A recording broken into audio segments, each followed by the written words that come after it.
Hi, I'm Mark Wright with Discovery Martial Arts. We wanted to give you guys an opportunity to see and hear our discussion with Mr. Mark Davis from Boston Ninpo. He's going to be one of the instructors at NENC in October. And you should know about this guy. If you've been in ninjutsu for any amount of time, you know who Mark Davis is. He's, as you'll see in Mr. Hardy Merritt's interview, he calls him a legend because he has been around for a very long time and is unbelievably skilled. I've had the opportunity to train Mr. Davis many times, and his movement, his touch, his feel, his knowledge of this art is incredible, is absolutely incredible. And for those people who haven't had an opportunity to train with him or see him and see a man like him move, you should just come just to watch that. In all honesty, it's actually magical. It's very, very artistic. Well, without any more blabbering of mine, here's our interview and chat with Mr. Mark Davis. All right, Mr. Davis, thank you for joining us today. How are you this morning? Doing very well, thank you. All right, I'm doing very well, thank you, and it is a pleasure to have you. We're looking forward to learning a little bit more about you here. We're of course coming up to the New England Ninjutsu Conference, and Mr. Mark Davis is with us, and he is the owner and operator of the New England Ninpo Society. And we're going to take a little time today just to learn a little bit more about you, your background, and just thoughts on the art of ninjutsu. So, would love to jump in. For folks that I know at our school or other schools that may not have had a chance to work with you in the past, I always like to start with asking you a little bit more about yourself and your career history, hoping to get the Mark Davis story. Mark Davis story. Well, I think that as far as martial arts go, I started some time ago. My father was a police officer in Western Mass in Springfield, and he had picked up a few things from the academy and so forth. And then back then there weren't a whole lot of martial art things going on per se, because it was martial arts that's fairly new to the country as we know it today. So organized martial arts systems and so forth. So we're talking late 60s, early 70s. So it was kind of hard to find. So, I mean, you could probably find judo if you really tried. Most of it was boxing and wrestling, and then these defensive tactics that these police officers would do. And then people coming back from war and in the Asian theater, they would have some skills maybe they would pick up from maybe a teacher over there, or a friend of mine after the Vietnam War went and stayed in Okinawa and studied Weichiryu karate. So coming back, these guys would pick up these things. I think he was doing Weichiryu before then. But as this time moved forward in the 70s, I got involved in martial arts in sort of very interesting way. A friend of the family had been doing martial arts, and so I started training with him a little bit. And then I went to after that, my parents gave me a gift to Chang's Institute of Hapkido. So I spent some time doing Hapkido and Hanpu, and really, really enjoyed that. And then moving into the 80s, I already had been boxing a little bit, been wrestling. I got involved in kickboxing and also competitive judo. I really enjoyed the competition, the martial combatives. It was a lot of fun. But then as we move forward, after college, I got involved in Ninjutsu with Stephen Hayes, and I've been at it ever since with that. But I've also studied Silat and Kali Eskrima and other things just out of interest, not something that I was going to pursue as a lifetime thing. So at this point, I really enjoy the ninjutsu, and I enjoy the feel of it. my concern these days is not so much self-defense. I'm not a doorman or a bouncer or anything like that. I'm not involved in any professional security capacity, doing those sort of things. No, it's really a lot of fun for me, and it's a very interesting way of approaching life, and you know, it also helps with things like stress and etc. Yeah. What I'm hearing is there's a feel to this. There's something to the practice there that comes off as special to you. So I'd like to just dig in a little bit further and ask you, what about ninjutsu continues to drive you as a practitioner and as a teacher? The thing that I think that's interesting about ninjutsu in and of itself is that it's a very holistic method of looking at the world, right? So it's not just lead jab, rear cross hook, knife stab, takedown, lock up.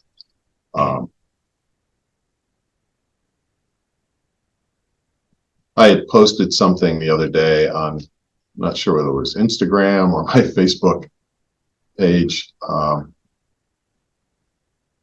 We were talking about like this idea of randori, you know, and so this,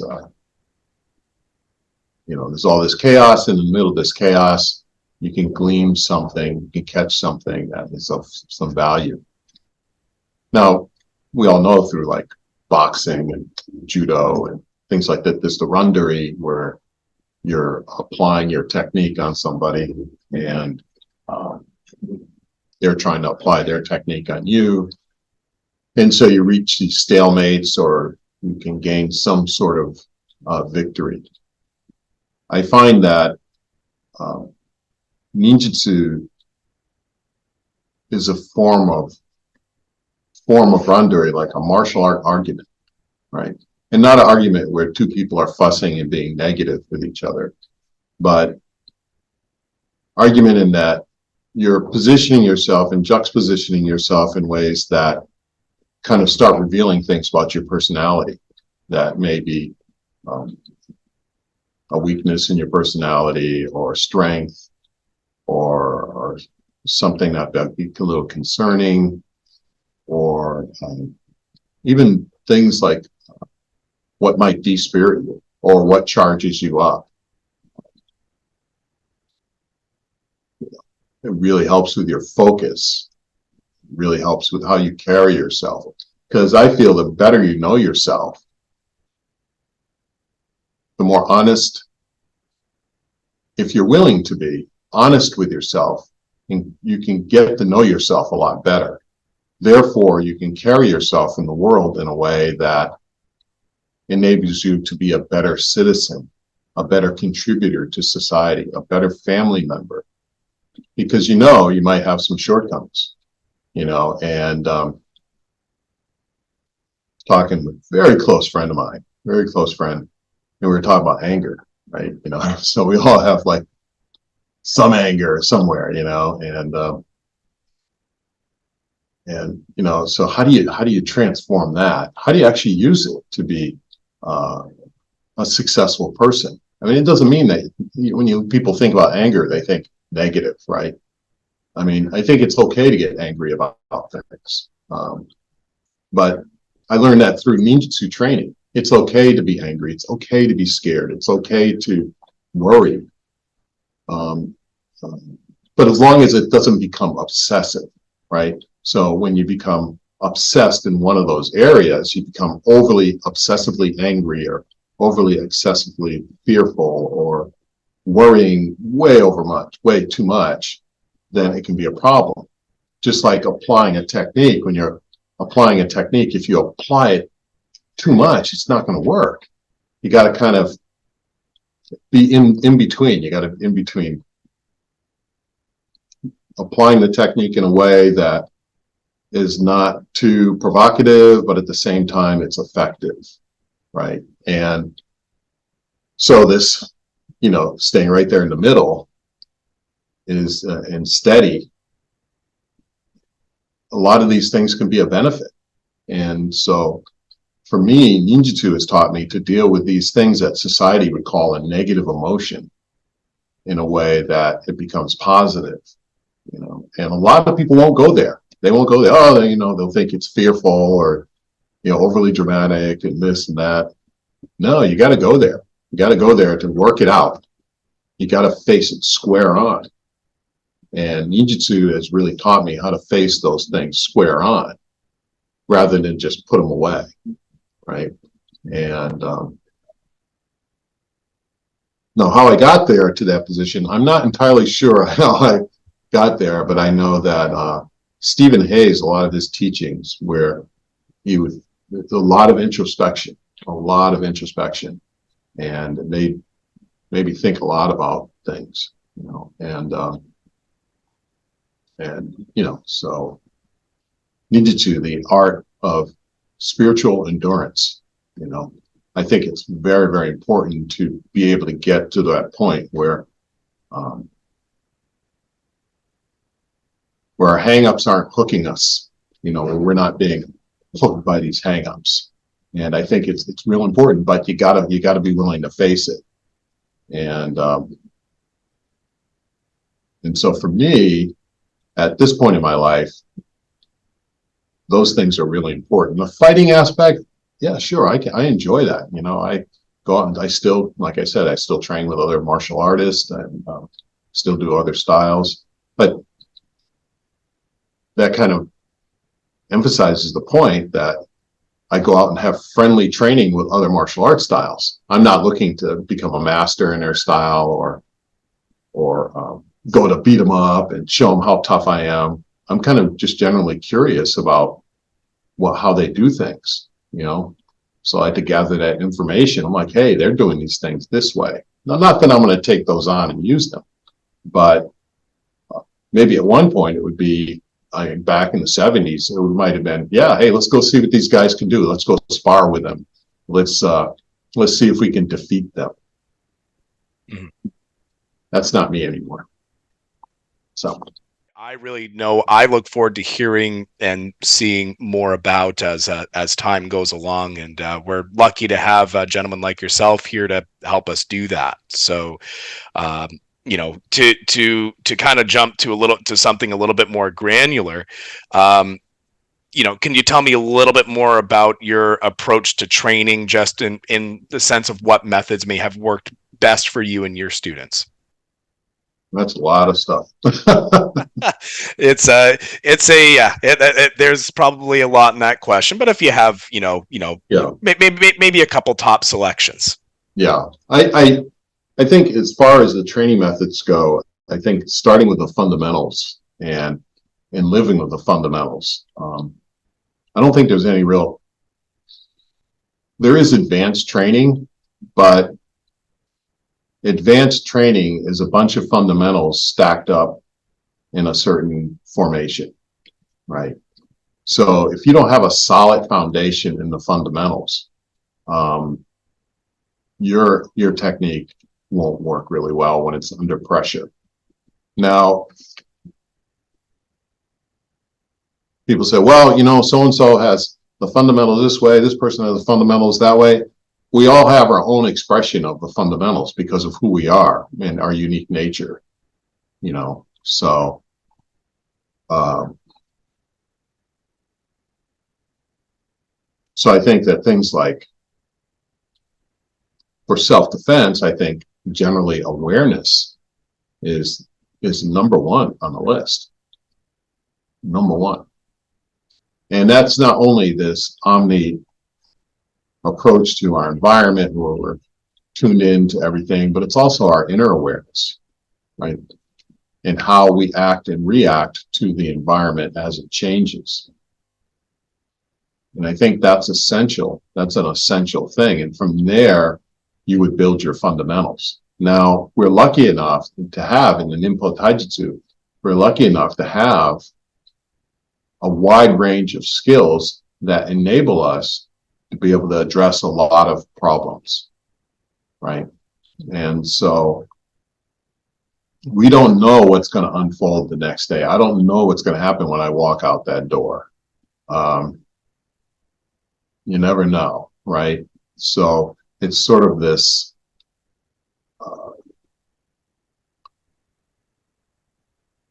sort of an environment that we're walking into where nothing is formed yet. Nothing is formed. And as we go outside, if we're aware of our inner state and what's going on and around us, and if we've been trained well enough, as we go out there into the environment, and that environment starts to change a little bit, we start to change with that environment. And our technique manifests itself from that area, you know, where it's coming out of that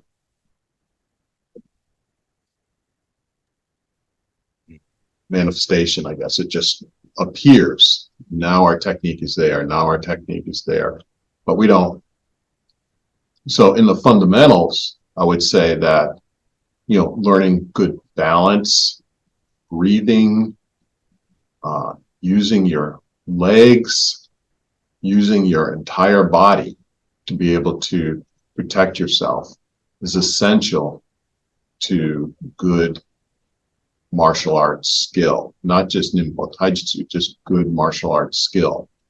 Because if you can't use your entire body, and even if maybe you have a problem with your arm, right? So one of my years ago, one of my younger family members had a stroke and couldn't use this side of the body, you know, but he could use the other side.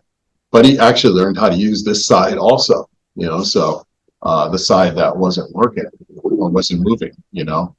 And so being aware and being able to move around and adapt to things is the basic for me.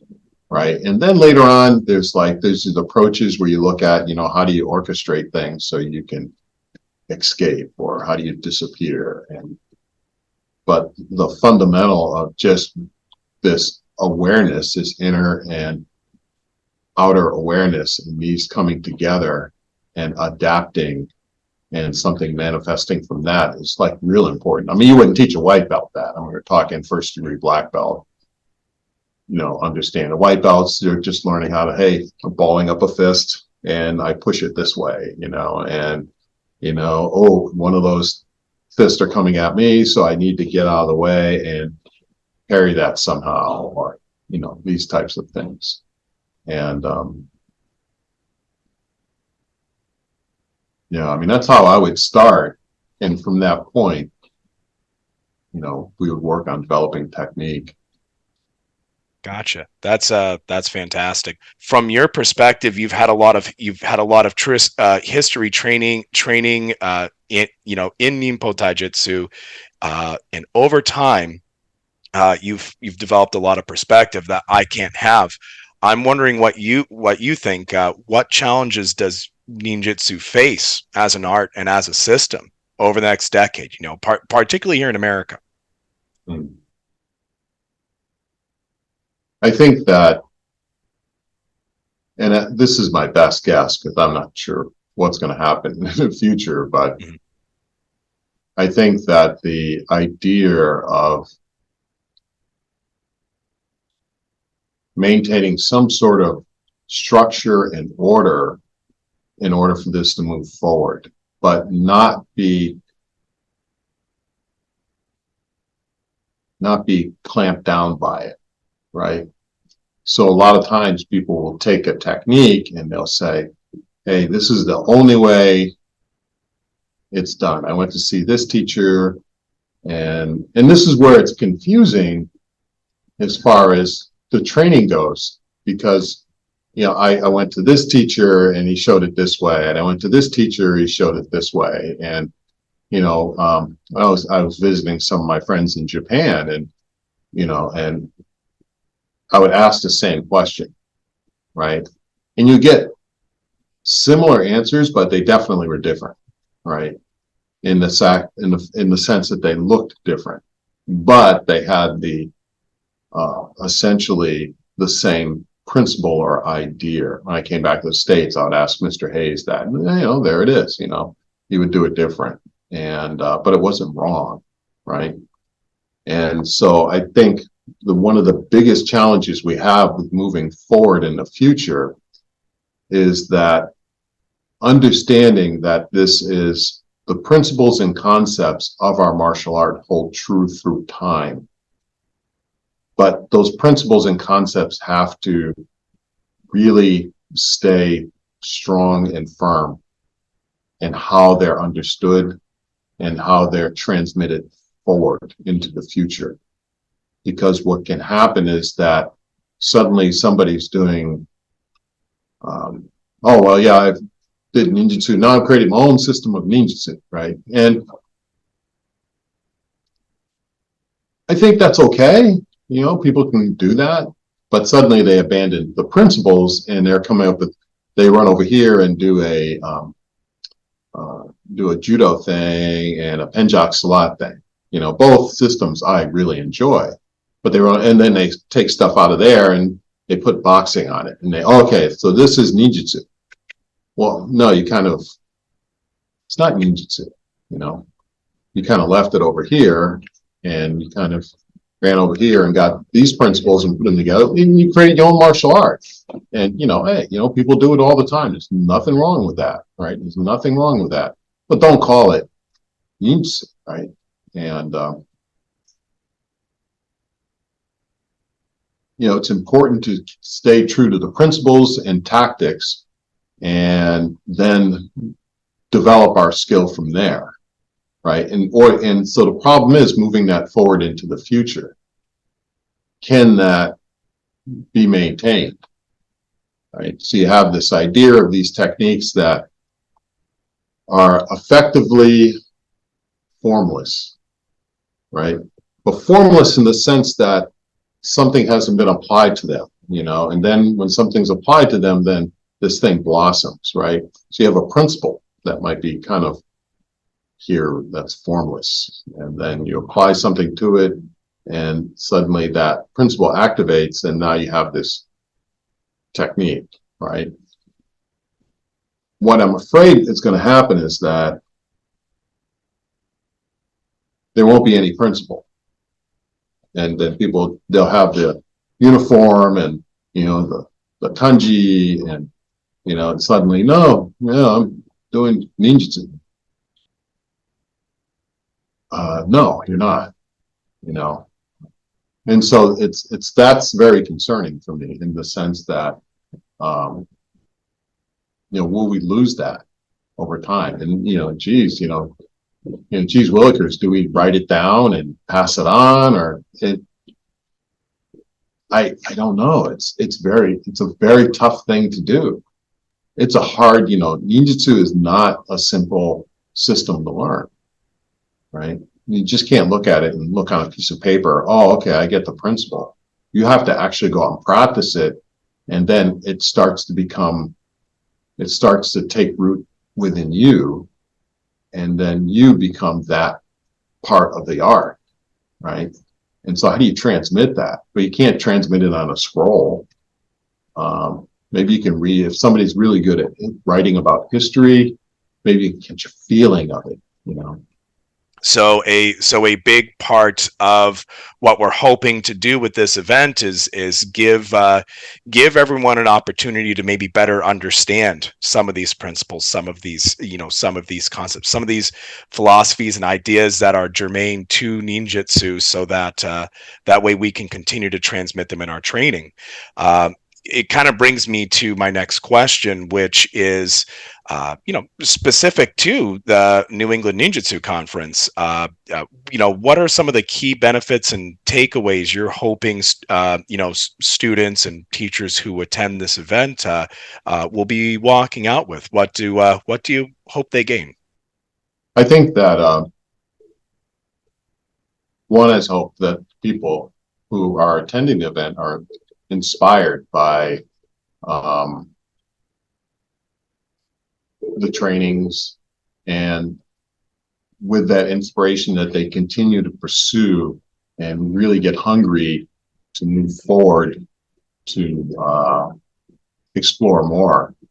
John Poliquin and I, early on, we had this fire. We still do have this fire to explore. You know, even named the school the Discovery, you know, and Discovery Institute, I believe. Is that but I know the word discovery. Hakken Budo, yeah, just Discovery Martial Arts, yeah. Discovery Martial Arts. And I thought that was such a really cool name, you know, using the word discovery, because that's the path that we were both finding.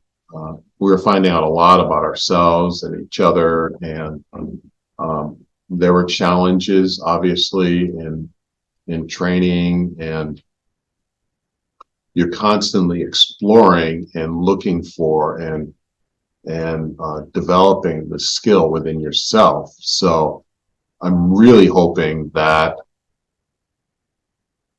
spiritual inspiration will bring about the hunger and desire to go out and continue developing oneself through the training.